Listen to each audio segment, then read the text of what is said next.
So, my name is Yvan Lacroix. I've been in the industry 40 some years now, and my whole passion for the industry is bred around quality and efficiency. And a lot of people unfortunately have the misconception that efficiency means cutting corners and making things worse. In reality, efficiency does breed quality. And the better your efficiency, the higher the quality. Who here has employees? Excellent. Okay. So even more important to have efficient practices in place when you have employees. One of the first or the foundations of efficiency is not wasting time. And a lot of us do waste a lot of time. There's a lot of things going on the internet that, you see them, they're great on the internet, but when you try them, they actually slow you down. An example, the nice little fine brush on the interior and trying to get a lather on everything, looks great on Instagram, really slows you down in reality. So things like that we need to, break through the fluff and aim at what's actually producing for us, what's actually getting us the results that we want and the results that we need. With that, we have a lot of different things that we can look at in our business. And one of the best exercises you can do to increase your efficiency is take your phone, if you have security cameras, great, and just video the whole process. Once you've done that, sit down, grab a bowl of popcorn, and watch it with someone who's never detailed before. And the reason you're watching it with someone that's never detailed, they're going to ask you questions. And you're going to have to answer why you're doing that. And if you can't answer why you're doing that, like why am I walking back and forth to the cabinet 18 times when I'm washing the exterior, then there's a good chance that you'll reflect and go, maybe I need to change that. Most people that have done that exercise have increased their efficiency by 25% or more just by doing that. So I'm done, thank you. No, but honestly, that really does increase your efficiency because you see exactly, there's a few spots up here or up there. You really do see what's happening and what's going on with how you can get better efficiency. Another thing about efficiency is have the least amount of products. And those of you with employees, that's even more important. The less products you have, the less choices you have to make, and more importantly, the less choices your employees need to make, the better you'll be. So walking up to the cabinet, opening those doors, and going, which one do I take today? That is never a good thing for you, and even worse for your employees. Those of you with employees, if you say to your employee, I want you to wash, decontaminate, and put a sealant on that car. Do they know which sealant it is? And in your head, you might have one, but they might have picked another. So have one product, and not necessarily a product line, but have one product for each category that works for you. The less decisions your employees need to make in a day, the happier they'll be, the more efficient they'll be, and the better quality they'll produce. Because once they get used to working with a product, they'll become more efficient with it. They'll become more proficient with it as well.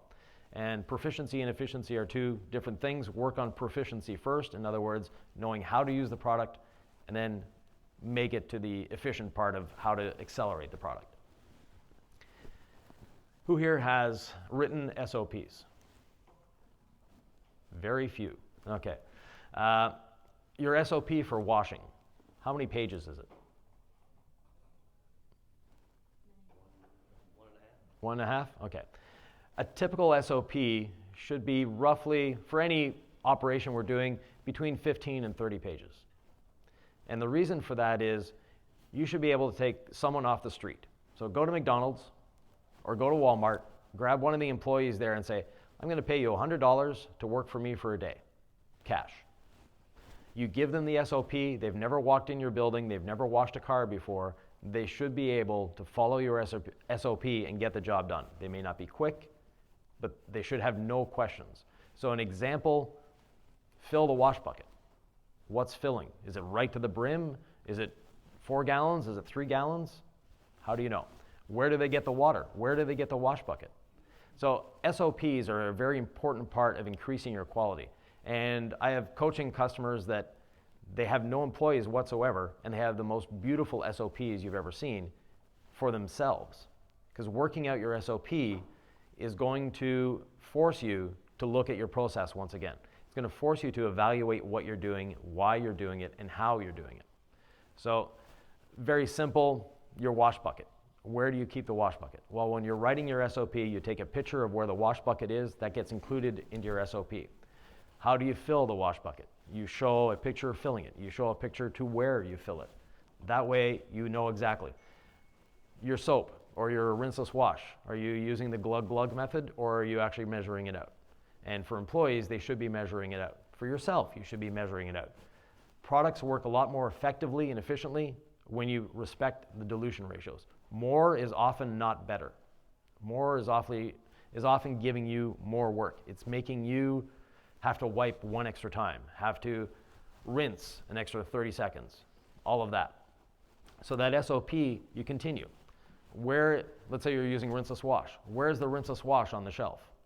Where does it have to go back when it's done? How do you measure the rinseless wash? All this needs to be really laid out. So if you have a teenager that's never walked into your shop that you have in your family, bring them in. Have them go through that SOP. And if they can't follow that SOP without asking you a question, you need to upgrade that SOP.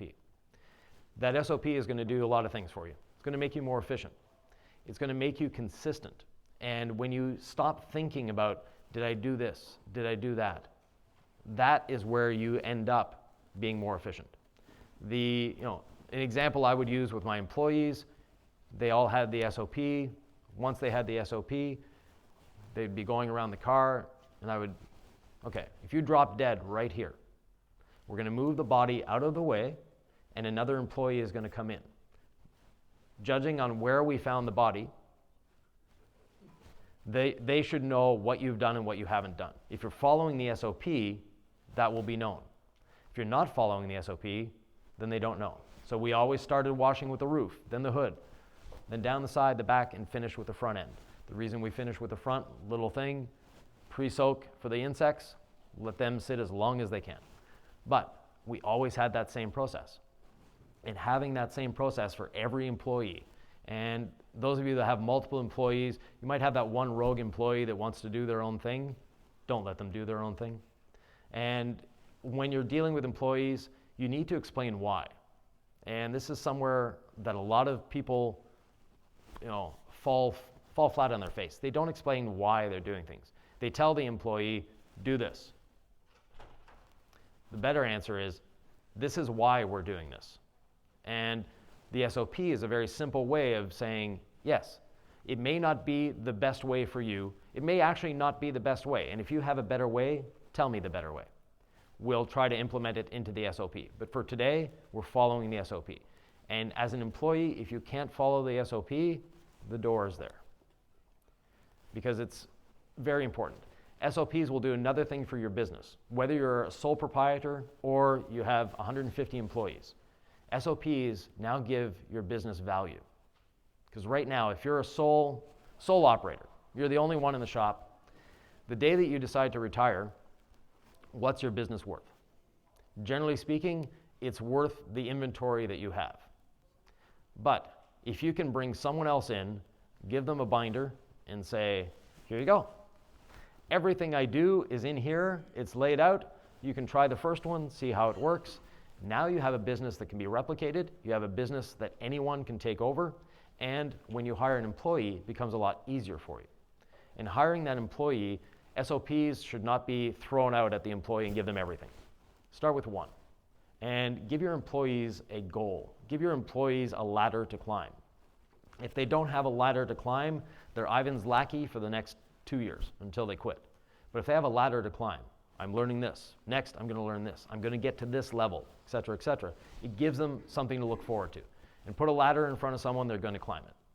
And they're going to get better at it. If you just throw everything out at them in one shot, they're never going to be proficient. So what we need to do is that first SOP, how to wash a vehicle. Very good. They go through the 15, 30 pages of the SOP. They learn everything, but you give them a timeline. And that timeline is, I'll use an example, 1 week. So at the end of this first week, if you can't follow this SOP to the letter in X amount of time, then you're not made for this job. And if at the end of the week, we sit down, we evaluate, and you can't do it, and you have a good reason why you couldn't do it, like, On the SOP, it didn't tell me I needed to do the wheels and tires, or it didn't tell me what product I was using, then it's on me.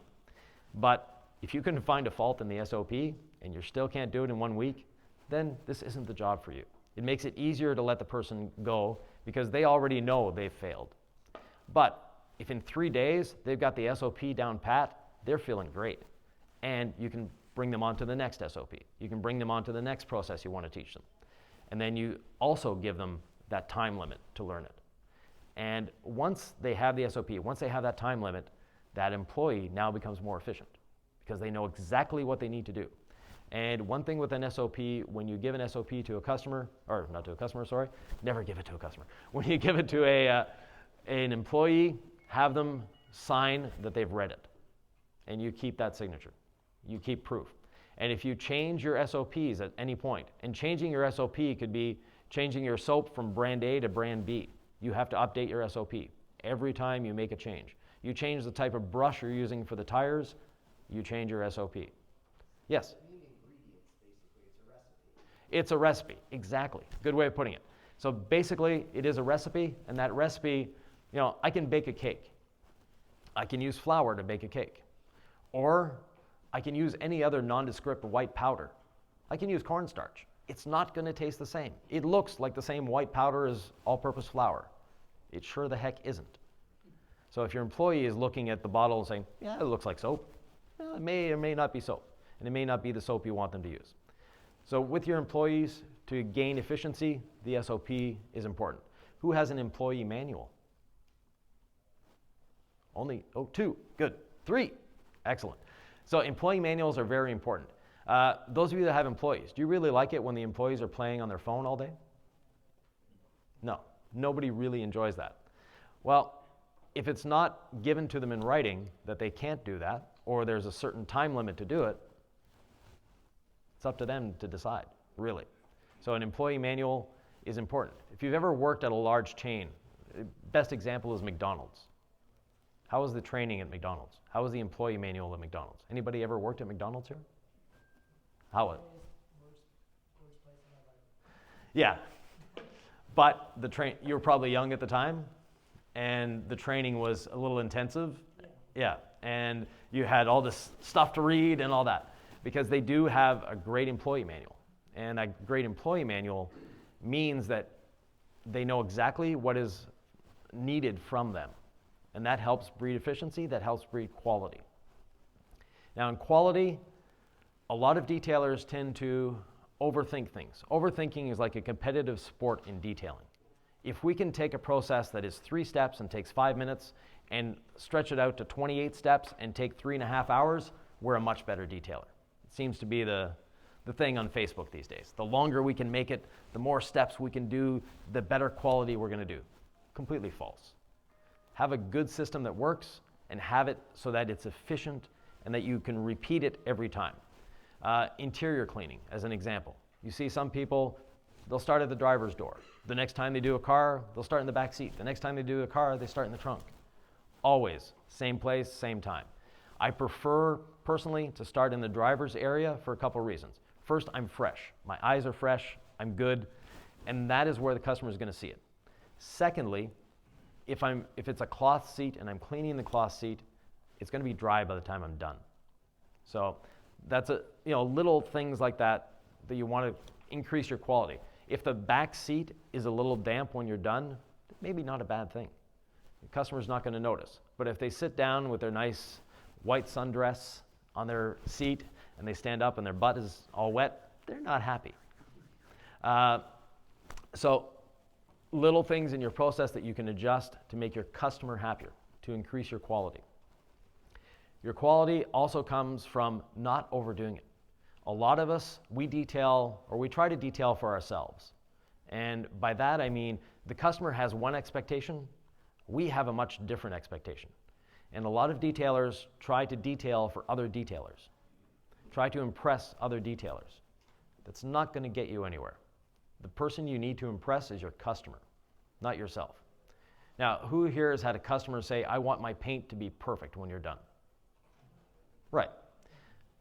If you ever have a customer ask you that question, come back to them. Like when you bought it from the dealership, And most of the time, that is their interpretation of perfect. To them, that is perfect paint. Yeah, the day I bought it from the dealership, that's exactly how I want it. Perfect. All I need to do is wash it. Yeah. Let me add a few scratches here and there. We'll be good. I'll get out my brush, maybe the broom. But basically, our interpretation of perfect and their interpretation of perfect is two totally different things. And managing our expectations is a lot harder than managing the customer's expectations. We go into it thinking, I'm going to make this thing perfect. I'm going to make it better than new. The customer wants it new. They want it like they bought it from the dealership. And when they bought it from the dealership, it was far from perfect. We've all seen cars that I've ripped plastic off of cars.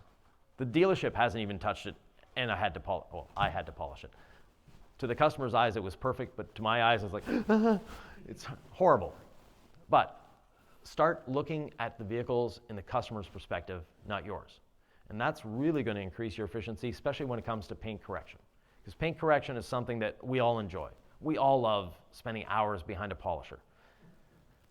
Our pocketbook doesn't like us spending hours behind the polisher, but we love it. We see that transformation, it's great. For the customer, shiny scratches are the best thing they'll ever see. And when we change our mentality to looking for satisfying the customer, not satisfying ourselves, not satisfying our ego, not satisfying the 3,000 detailers that are in the group we're on Facebook, that's when we become more efficient. And we're actually raising our level of quality by polishing less. And that's something that a lot of people need to grasp, need to think about. But the reason we're raising our quality is we're not taking off as much clear coat. When we're polishing, we're not moving clear coat from point A to point B. We're not taking clear coat here and filling the scratch there. If the scratch is 20 microns deep and we got rid of that scratch, that means around that scratch we took off 20 microns out of 50 microns of clear coat. Basically, we've damaged the vehicle. Yes? Potential. The amount of potential that skin has and its degradation over time. So you want to maintain that without keep skinning it back. Exactly. We had a competitor up the street, been in business for 30 some years, great guy, good detailer. His shtick was the same every time to every customer. I'm going to do a 3-stage cut and buff on your car. I'm going to get rid of every scratch. But he was booked out a month and a half or 2 months. So customer would be excited, then let down because I have to wait a month and a half or I have to wait 2 months. They'd drive back towards town. Our shop was there. Our shop had a big sign out front. No appointment necessary. They would stop in.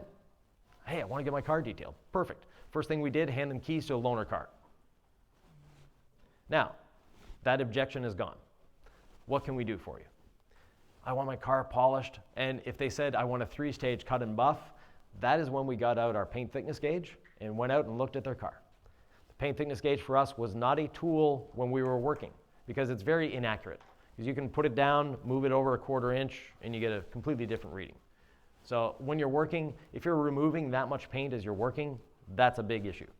But for the customer, having that paint thickness gauge, showing them how thick their paint is, and oh, this panel's been repainted, this one hasn't, et cetera, or how thin their paint is. And in your paint thickness gauge, there is an incredible sales tool that you all have. There's 4 little sheets of plastic in there that are for calibrating your paint thickness gauge. There's one that's roughly about 100 microns or 4 mils. There's one that's 2 mils or 50 microns. Those are 2 incredible sales tools. Because now if the customer says, can you get that scratch out? My answer is always no. I'm not going to get that scratch out. I'm going to reduce it. I'm going to round over the corner so you don't see it anymore. But if you get really close, yes, it's still going to be there. And this is why. Then you hand them the thicker of the 2, the 4 mil, and say, this is the thickness of your whole paint. We've gone around your car, we've measured it, you saw that it was 100, 105 microns. This sheet of plastic is 105 microns. That is the E-coat, the primer, the base coat, and the clear coat. Now you give them the 50 micron one, which is really, really thin, and say, that is the thickness of your clear coat. That's what we have to work with. If I get rid of that scratch, I don't know how deep it is. It could be 5 microns, it could be 45 microns. There's no way of telling. And if let's say it's 30 microns, I take 30 microns off, you're only left with 20 microns. What happens the next time you get a scratch there? We're screwed. We're not Zambonis No, exactly. Yeah. Anybody not know what a Zamboni is? No? Cool. Okay. Normally it's a Canadian thing. So anyways, with that, explaining to your customer why, again, the why we're not going to remove every scratch on your car. We're going to make it better. We're going to polish a scratch. We're going to remove oxidation. We're going to get rid of those little micro squirrels. But those deeper scratches, we're leaving them there. We're rounding over the edges, and we're going to give you a better job. So from the eye of many detailers, you're leaving a scratch. That's horrible. You can't do that. To the customer, you've just saved their paint. You've now switched from perfection to preservation. And when we switch from perfection to preservation, instead of taking 4, 6, 8 hours to do a paint correction, it's 1 or 2 now. It's a lot more efficient. It's a lot more effective. And you're actually giving a better quality job to your customer because you're not destroying their paint. You're not making it so they can't detail it again in the future. Who here doesn't install ceramic coatings? Oh, we need to change that. So, ceramic coatings, by the way, are easier than any wax ever to install. Some are. Some are horrendously difficult, but most nowadays are very easy to install. And a ceramic coating, a lot of people have this misinterpretation of ceramic coating that it's super difficult to maintain and you need special products, et cetera, et cetera. Your ceramic coatings, they don't need special products to be maintained. And that's another thing that in your business you need to look at. If the ceramic coating company you're using is saying that you need to use this specific soap or this specific thing on their coating, they're probably not the ones making their coating and they don't know really how it works. Because a ceramic coating, everyone sells it on the same principle. They're more chemical resistant than the paint. So why are we using pH neutral chemicals on it when it's more chemically resistant? You can use anything on a ceramic coating, it'll clean it. So don't be worried about it. Ceramic coatings don't need special care. They actually make the car easier to clean. And those of you that aren't doing ceramic coatings, by offering a ceramic coating to your customer, you've just increased your profitability 100-fold. Because now you do a wax job. Let's say you charge $250. Well, in the same amount of time, you can do a ceramic coating and charge $1,200. So those of you who aren't doing ceramic coatings, look into ceramic coatings. There's a lot of good companies here this weekend. Any questions so far? No? No one wants to challenge me? Come on. But anyways, yes? I'm sorry, I just came at the beginning late. So what stands by SOP? Standard operating procedure. So basically explaining to yourself, to your employees, exactly how they're doing it and why they're doing it. So, yes? Yeah, when you talk about having one product for each kind of specific work, Yes. Or in the case, for example, of the ceramic coatings, do you recommend to have like a system? It means having like the same soap from the same brand, the same, I don't know, pads, the same compound. Yes and no. For the pads and compounds, yes, because a lot of the better companies will have actually engineered the pads to work with their polish or the polish to work with the pads, depending on how you look at it. There's some that just, they buy stuff from different suppliers and yeah, it works, good. But if they've actually engineered a system, generally speaking, it's going to make you more efficient. The other thing is look for a system that reduces the number of products. So in our shops, by the way, those who don't know me, we had 26 shops in Quebec. We had a lot of employees, franchises, the whole thing. And we had 1 liquid to polish with and 3 pads. That's it, nothing else. So our employees didn't have to think. They knew exactly what they were going to be using. And luckily for us, our employees were all French. And the French detailing forums on Facebook are not quite the same as they are in English. Meaning they didn't know that Subarus had soft paint. They didn't know that a Mercedes had hard paint. They just knew that they had to change their technique or maybe change the pad. That's it. So overthinking, again, competitive sport in detailing, but overthinking, that slows us down. And having the least amount of choices, again, that speeds us up. As far as the soaps and all that, yes, having a system works, and if that company is providing you education to go with those systems, is making it so that you know how everything is supposed to work together, great. But some companies, they overcomplicate things. And they're not here this weekend, so we can talk about them. Their initials are CG. How many SOPs do they have? Yeah, no one really knows, but they have way too many. And how many waxes do they have, et cetera, et cetera. So having that complication, and as detailers, we all like to try new things. Well, in your shops, the new things, reserve them for your home garage. Try them there first when you're washing your car. And if you think it's going to improve your process, then bring it to your employees and submit it to them. Have them try it. But yes, it's fun to try new products all the time. It's great. We all want that shelf like Pan the Organizer has. But as a detailer, as a professional detailer trying to make a living from it, that shelf should be a little bookshelf. That's all you need. Our employees had everything on their cart. And a cart is a great way of improving efficiency and quality.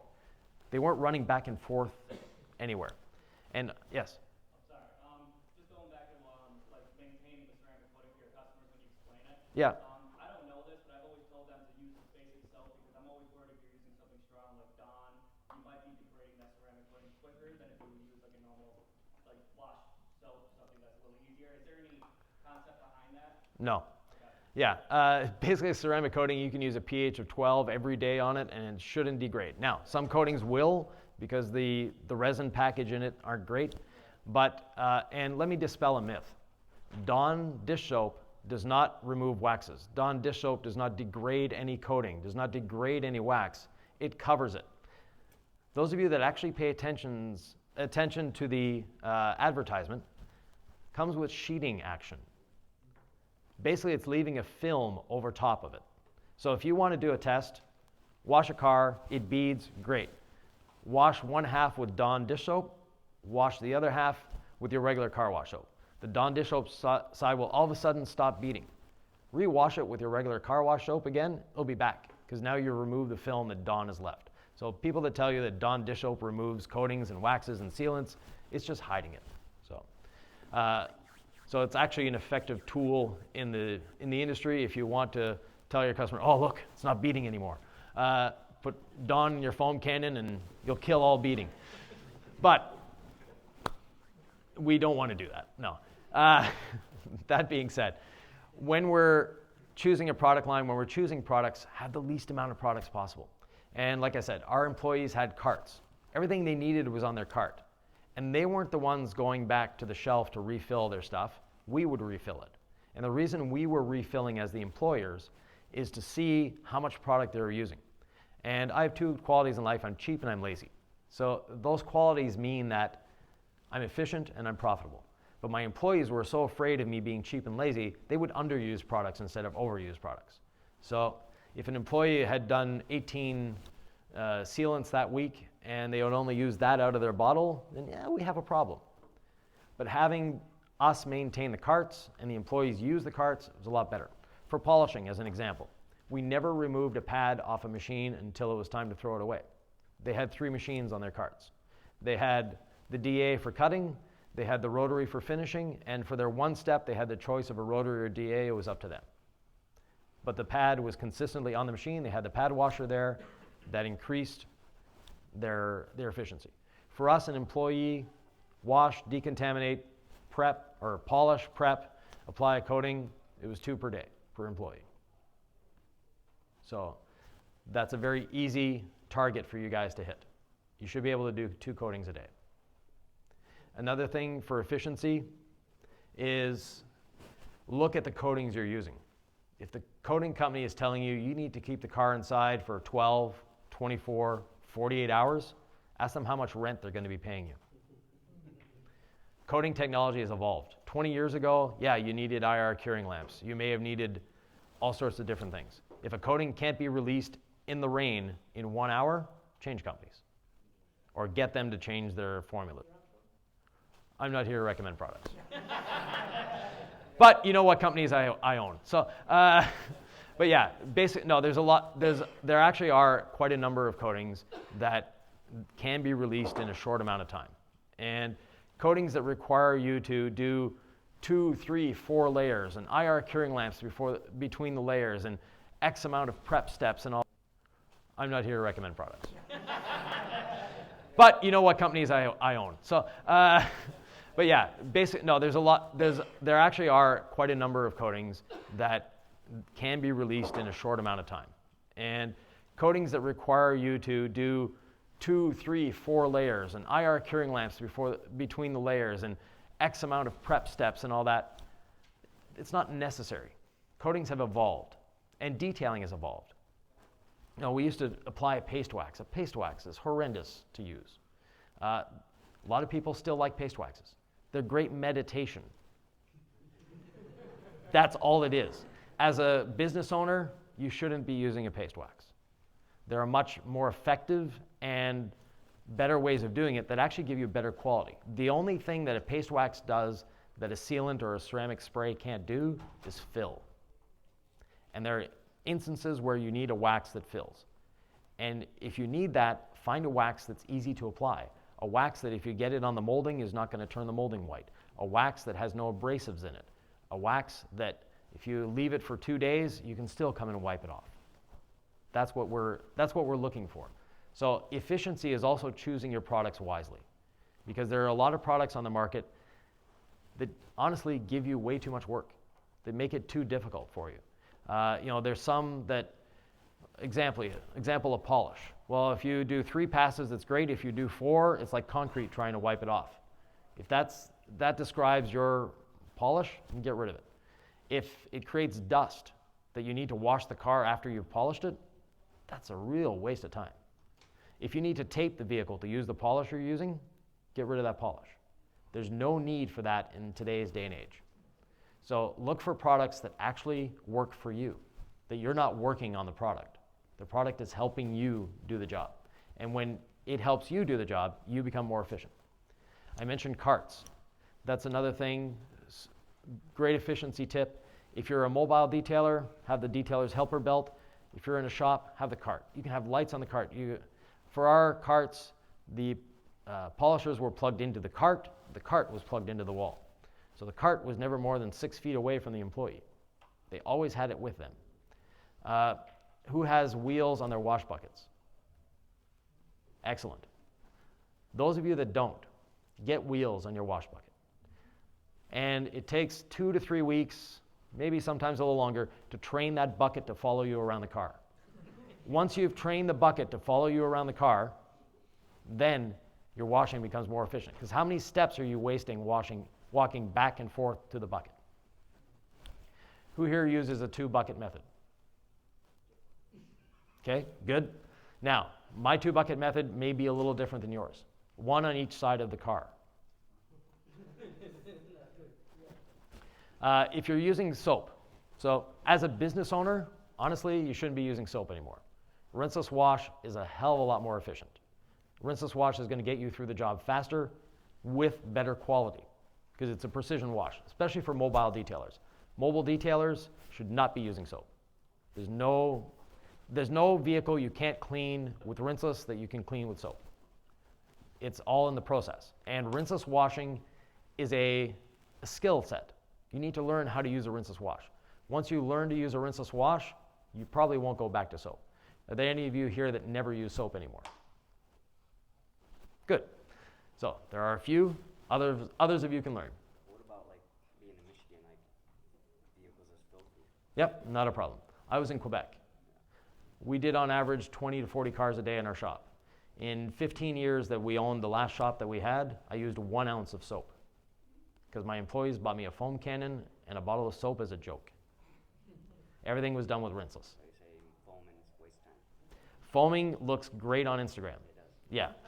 It's useless in terms of, not useless, but there are more efficient ways. If you're a hobbyist at home, heck yeah, foam all day long. It's fun.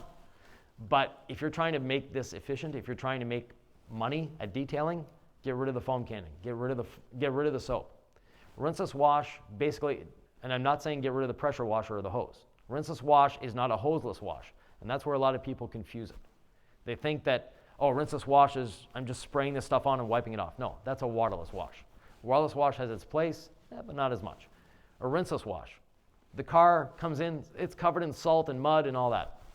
What do you do before your your hose wash or your regular soap wash. Right. So with a rinseless wash, you pre-soak it. Then you take your pressure washer, pressure wash it off. Then wash it with your rinseless. And then you dry. You don't need a drying aid. You're not wasting time rinsing again. So you've saved 2 or 3 minutes there already. And the rinseless wash does a better job. So it's just a matter of wrapping your head around it and saying, yes, this can work. And I know how much rinseless wash is sold in this industry. I know there are a lot of people using it. For my company, we actually sell more rinseless than we do soap. It's been a game changer in the mobile industry. Yeah, it is. And it's I can do cars in people's garages in the cold now. yeah, exactly. It makes life easier.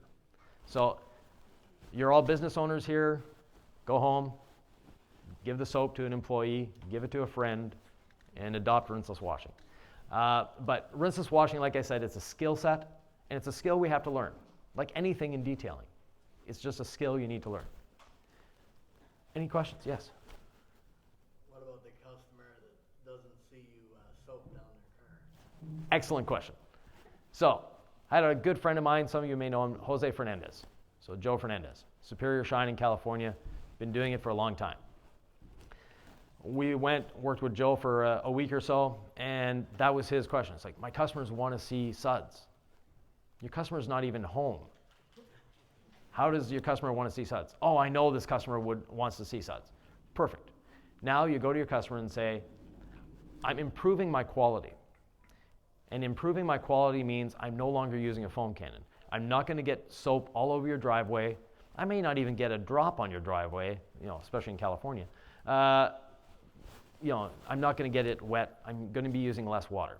Now, if you still want to see me using the foam cannon, it's going to be an extra $75. No one will love the foam cannon that much. Because you're going to be saving enough time, and you can tell your customer, look, I have 2 choices. Either I get more efficient or I raise my prices.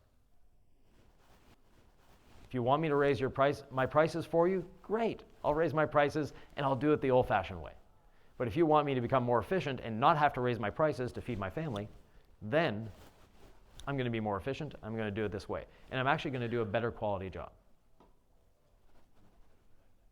And it means I don't need a big water tank anymore because I'm only using maybe 4 or 5 gallons per car instead of 10 or 15 gallons. And a lot of cars you don't even need to rinse. So if it's just dusty, you pre-spray with the rinseless and then go at it. The rinseless encapsulates the dirt, lifts it off the surface, and makes it a much safer wash. Basically, the whole idea behind rinseless is you don't rinse at the end. And it's its own drying aid. So now you don't need to add a drying aid into the step. So if your customer is not paying you for protection, you're not putting a drying aid on. If the customer is paying you for a bit of protection, yeah, throw a drying aid in. But still, and the rinseless wash for you mobile people, if it dries in the sun, not a big deal. A damp towel will take all those spots away. Any other questions? Yes? And the other thing about Rinseless is that you can also clean the inside of the car. Yes. And it doesn't matter if you have the window, that normally people use stoners, Yeah. cleaners, stuff like that. They have to wait until the crystal of the window lowers the temperature. You cannot clean it hot. Exactly. It will streak. Yeah. Rinseless, you don't have any problem like that. No, exactly. Rinseless is, if you only have one detailing chemical, rinseless is the one to have. It's a great interior cleaner, and it's also, like Umberto mentioned, a great glass cleaner. Of demotion for their towels. They start as paint towels, then maybe interior, door jambs, wheels. After that, just before the garbage, those are the best glass towels you'll ever use. They have no more lint to give. The lint is all gone out of them. And with washing windows, quick tip, take a rinseless dampened towel. And by dampened, I mean you wring it out as strong as you can. It's just barely damp. Wipe the window, dry the window, you're done. But the biggest secret is do not look at the window. No, seriously. Because if you look at the window, your eyes lie to you. They tell you this window is clean. If you don't look at the window, you will feel where that dog nose smudge is. You will feel where that streak is. Yeah, it just stops. But if you're looking at it, your eyes are telling you, oh, this is clean, good. So I never look at windows when I clean them. And I never have to look at them again either, because I know they're streak-free because I felt it. And again, specialty window towels, sure, if you want, but again, you're just wasting your money, you're wasting your time. I have friends that own towel companies. They're great, but we use Kirkland towels in our shop. Drying towels, same thing. Those big, heavy, fluffy drying towels, they're fun. Again, for the home hobbyists after they've foamed their car. But for us, they're heavy. They take a lot of weight to use. And another thing is, give the car a little bit of time to dry, to air dry, before you start washing it, or before you start drying it, especially with a rinseless wash. If it dries on the surface, it's not that big a deal. A damp towel is going to revive the rinseless and just wipe it off. So when you have a standard operating procedure where you start washing in one area, go around the vehicle, when you start drying, do that same process again. You'll have time to mostly air dry, and if it mostly air dries, you're not dealing with water anymore. You're not pushing water around.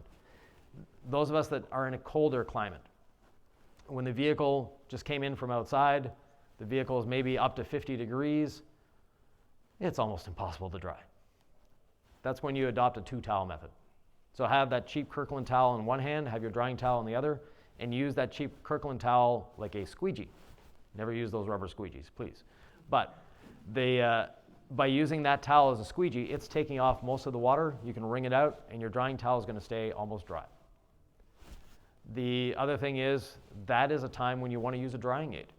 When that vehicle is harder to dry, use a drying aid, because it's going to make your job easier. Yes, you're giving your customer something they didn't pay for, but if it saves you a couple seconds, you're winning.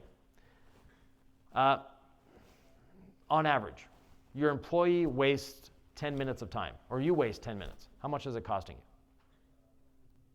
Anyone have a good answer? So if they're wasting 10 minutes, it just costs you $20. Because as detailers, you should be charging roughly about $120 an hour. $120 an hour means every minute is $2. Waste 10 minutes, it just costs you $20. So if you can find a process or a product that saves you 5 minutes per job, it's paying you $10.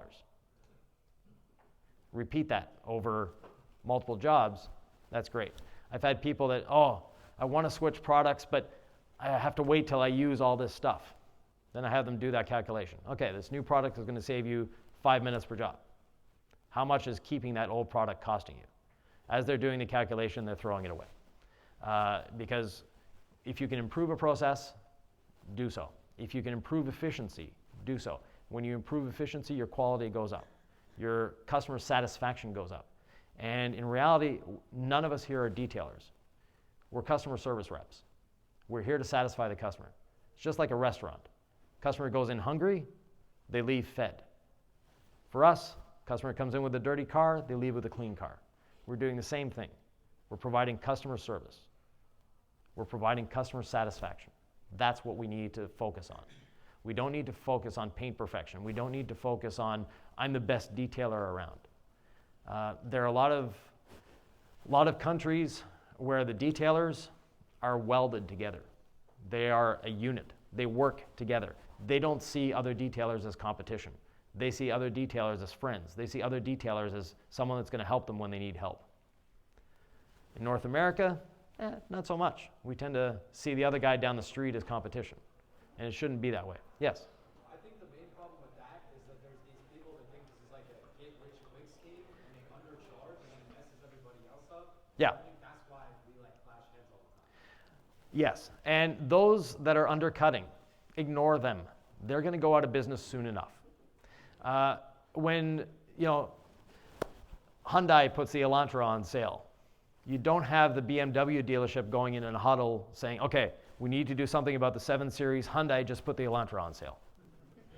They're completely different products. Yes, they have 4 wheels, they have an engine, they get you from point A to point B. We're detailers. We shouldn't be competing with the car wash industry. We can't. It's impossible. And they're not trying to compete with us either. They're doing a $29.99 per month, wash your car as many times as you want, or scratch your car as many times as you want. Whereas for us, we're providing a luxury service. We're bringing their vehicle to another level. We're actually bringing value to them. Who here has, oh, I guess we're being kicked out soon. Who here has, what time is it? Oh, I still have 13 minutes, good. No, we'll give you a few minutes to get to the next one. But basically, the car wash industry, we're not competing with them. We're providing a level of service that they're not. We're providing something to the customer that they can't. Those of you that aren't registered on Carfax, you don't need a coding company. You don't need a CRM to do so. You can go to Carfax and register on Carfax. Every time you do a detail for your customer, register it on Carfax. It'll take you like 30 seconds. Once that's done, and every detail you do, when they go to trade their vehicle in and they see that, hey, wait a minute, on my Carfax report, there's all these details. That just raised the value of their car. And in doing so, the next car that they get, who are they going to go to? The guy that helped them on the Carfax, or the gal. So make sure that if you're not registering on Carfax, do so. It doesn't take a lot of time. Yes? You said something at the beginning about renting a car to the customer when I got the pass. Is that right? Yeah, so for us, we had loaner cars. Yeah, so the loaner car is something that is a lot less expensive than you think. You can lease a base model car, as long as it has air conditioning, automatic transmission, 4 doors, power windows, you're good. And we always had new cars simply because we don't want the customer having a car failing on them, you know, the old Honda Civic that's starting to rust, things like that. Sure, it's cute, but it's not the best of loaner cars. It reduced the objection to the sale. And yes. Oh, go ahead. Do you charge for the loan car? No. Follow-up one is, Yeah. you go to the dealer and be like, hey, you know, I'll lease this car through the lease program. No, they don't respond to that. Yeah. So, thanks everyone. Yes, sir. You had a question? Real quick on the Carfax. Yeah. Carfax. So if you ceramic coat a car, you can put it on Carfax. Yeah. Through the ceramic coating company. Yes, exactly. Register your own brand on Carfax. So, thank you very much, everyone.